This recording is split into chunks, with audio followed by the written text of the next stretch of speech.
Hey guys, it's Fred here with Lightspeed Construction. I am up on your roof in Gatlinburg, Tennessee. It's a red metal roof. It's basically what we call a roundette. It has 1, 2, 3, 4, 5, 6, 7, 8 sides, so it's basically an octagon. There are some pretty major issues with this roof, other than one, it's really old. It's a really old roof. Seams are popping up, nails or screws are popping up.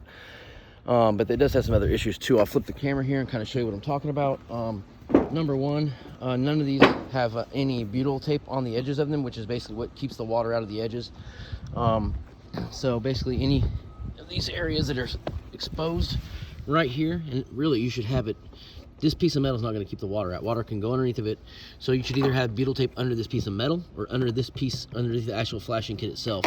Same with right here. It should be butyl tape going all the way up this thing, both sides.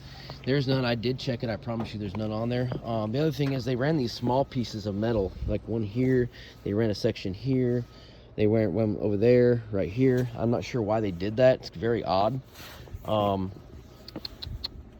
see here.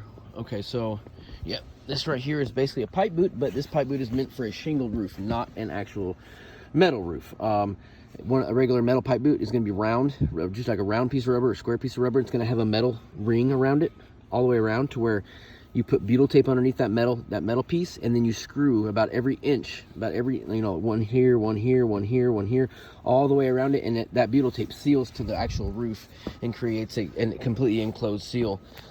See, I mean, here's more of these, and these things don't hold down. They lift up way too easy. Let me back this up, you can see it. They lift up really easy, and as you can tell, that screw is not holding anything down. It's moving, so that's not a good thing. Same with this. I mean, look at, you should not be able to get your fingers underneath that. It just all lifts up way too easy, and it's full of, I mean, look, I can look underneath the roof there, and I'm not pulling up super hard, I'm really not. And it's full of this debris, along with debris here. And that debris, let me see if I can find it. Yeah, just right here. As you can see, I mean, that lifts up way too easy. And that screw, as you can see, it's not holding anything down. And you can see all that debris in there, look. See all that black sludge?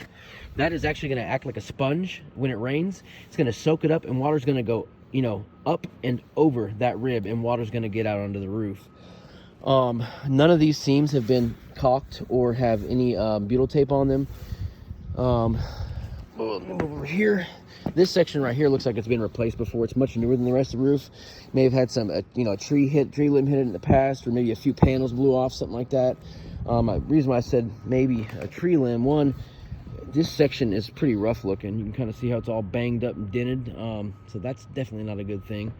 And as you can see, these seams, man, they're all curling up and lifting up. This chimney stack, other than it looking pretty bad, it is in a terrible spot. I know they can't control where they come out of the roof, because this chimney, the chimney inside is where it's at. You can't move that, but it's just crazy that they put it in line with this hip right here. I mean, that is the worst place on a metal roof, on a roundette like this, on an octagon, that you could actually have that chimney stack. It's just in the worst absolute spot. So, but there are several things we can do to make sure that that's watertight, like 100% watertight. A couple other things I found is that for some reason, I'm not sure why, I mean, I know why, but right along the bottom of the roofs all over, the screws are popping out, and the panels are actually popping up. So as you can see, that kind of bumps right there. That's one section. Right here's one section. You've got a section right there and right there. You've got another one right here. Sorry about that. Every time it tries to focus on my finger. Anyways, all the way around it, you got those sections right there as well. Another thing is this. Right here, as you can see, they just ran all these up independently, and they all laid them on top of each other and just screwed it down. This is not what you want to do. You really can get water in any of these seams right here, here.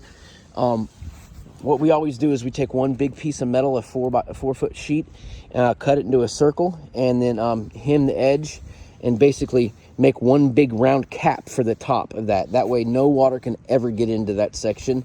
And that's what we would do here as well. Whether it's a shingle roof or a metal roof, we always have a metal cap go right down on that witch's hat. kind of resembles a witch's hat coming up, and just more. Anyways, long story short. So yeah, we definitely want to have that cap on there. So anyways, I will get something put together for the homeowners, and we will get them fixed up as quickly as possible. Don't forget to hit like and subscribe, guys. And if you have any roofing or gutter needs, please give us a call. You know, we come out, do a free inspection, and get you guys an estimate as quickly as possible.